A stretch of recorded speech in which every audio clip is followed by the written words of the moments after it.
Can Sony do their own Spider-Verse without Spider-Man and use Venom as a headline for their own universe? Let's see. I got that. What I like about this film is I like how they explore the symbiote mythology. I like how they use the science of the symbiotes and adapt it to modern times, which made actually feasible and actually made kind of sense. I wish they'd drawn a bit more, but I think it's either cut out or edited out basically. I also like Venom. Venom is amazing as a character. He amplifies up the scenes, he's funny, he's crazy, he's wild, and he's just more charismatic than the human character, but I'll get to that now. My major problem of this film is Tom Hardy. I don't think he's charismatic enough to be witty, to be funny, and I felt like he was misplaced.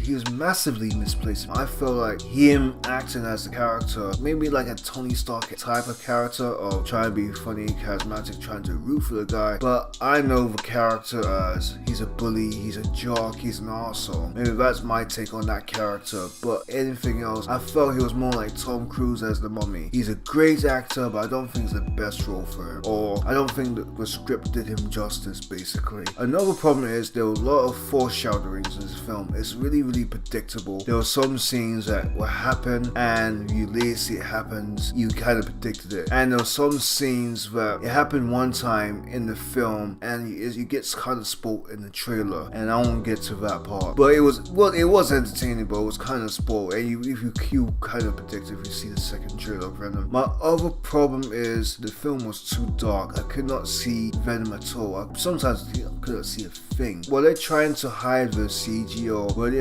trying to hide Venom? And let's talk about seeing Venom. We didn't get to see him fully in probably like 2 or 3 seconds max. Each time we see the character cut doing something else, or when he does his action scenes, you can't stay on the character. It will just cut to one scene after he does an action scene, another scene when he does an action scene. You don't really focus on the character, and that was very frustrating. If you see the Incredible Hulk, you see him in action, especially in the last fight scene. You see him facing Abomination. When you see Thanos facing a Hulk, you see them punching and trading blows basically. Venom, he does one kick, cut, does another thing, cut, does another thing, cut. Like, you don't see the action scenes fully, and that was the major drag in this film. Now, I've said 5 out of 10, and I think I'll pick it down a bit. I'll call it a 4.5. I don't think you should watch this film in cinemas. It's not worth it to be in the cinemas to me, honestly. I watched it in premiere seats. I don't think it's worth it. And if you want to know, there's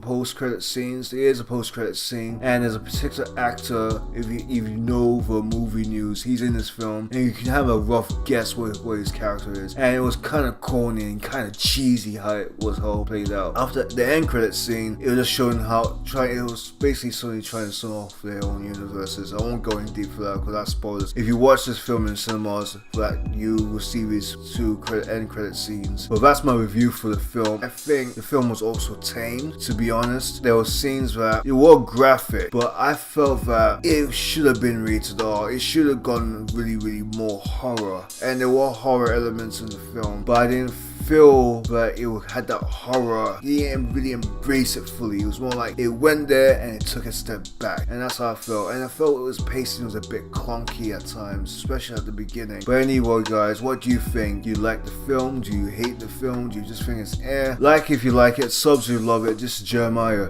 Peace.